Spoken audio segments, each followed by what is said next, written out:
வளர்ப்பதற்கு திமுக ஒரு குண்டூசி முன்னேற்றம் கூட எடுத்து போடலீங்க. நான் இப்ப உங்களோட ஒரு சேலஞ்ச் பண்றேன். திமுக சொல்றது திரு கருணாநிதி அவர்களையும் சேர்த்து திமுக கருணாநிதி உட்பட திராவிட இயக்கத்தினுடைய அத்தனை பேருக்கு நான் சொல்றேன். கடந்த 50 ஆண்டு காலம் அவங்க ஆட்சி இருந்தாங்க, முதலமைச்சராக இருந்தாங்க.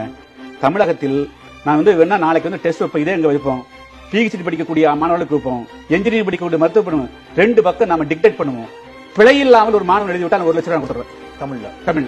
தமிழ்நாட்டு அப்படி யாருமே இல்லைங்க. இல்ல ஆசிரியர்கள் நான் சொல்றேன், கல்லூரி பேராசிரியர்கள் இருக்கக்கூடியவர்கள் நீங்க எழுதி சொல்லுங்க, பிழை இல்லாம. நீங்க நான் சொல்றேன், நான் ஓபனா கால் விடுறேன் சொல்றேன். செம்மொழி அந்தஸ்து வாங்கி கொடுத்து என்னங்க அதனால என்ன யூஸ்? நீங்கள் முறையாக தமிழை அறிவியல் மொழியாக நீங்கள் மாற்றவில்லை. நீங்க தமிழில் எல்கேஜியிலிருந்து யூனிவர்சிட்டி வரையிலும் தமிழில் மட்டுமே கற்றுக்கொள்வதற்கு, நீங்க தமிழனாக உங்களை அடையாளப்படுத்துவதற்கு திமுக இதே கலைஞரோ எம்ஜிஆரோ ஜெயலலிதாவோ என்ன நடவடிக்கை எடுத்தீங்கன்னு சொல்லுங்க. அண்ணாவை எடுத்த நடவடிக்கை சொல்லுங்க, சேலஞ்ச் பண்ணுவோம்.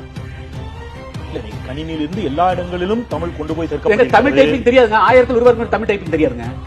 உங்க ஆபீஸ்ல கேட்டு பாருங்க, நீங்க கேளுங்க தமிழ் டைப்பிங் எத்தனை பேர் வராங்க, நீங்க கால் கொடுங்க.